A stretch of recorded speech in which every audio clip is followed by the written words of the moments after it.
Hello friends, आइए इस problem को सॉल्व करते हैं। क्वेश्चन क्या कहता है? क्वेश्चन ये कह रहा है कि average weight of 12 crewmen in a boat is increased by 1/3 kg when one of the new crewmen whose weight is 55 kg is replaced by new man.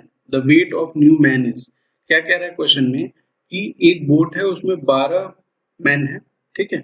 उनका जो एवरेज वेट है वो इंक्रीज हो जाता है 1/3 kg से, ठीक, जब एक नया क्रूमैन रिप्लेस करता है 55 केजी वेट वाले ओल्ड क्रूमैन को। तो हमसे पूछ रहा है कि जो न्यू क्रूमैन है उसका वेट बताइए कि क्या है।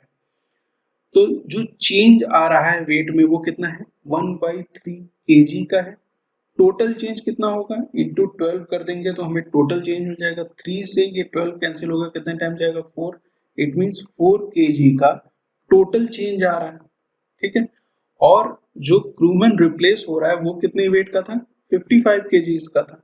55 केजीज वाले वेट वाले पर्सन को नया वाला क्रूमैन रिप्लेस कर रहा है, उसकी वजह से 4 केजी का डिफरेंस पड़ा है। 55 केजी उसने रिप्लेस किया है। इट मींस टोटलिटी में उसने कितना डिफरेंस लाया है?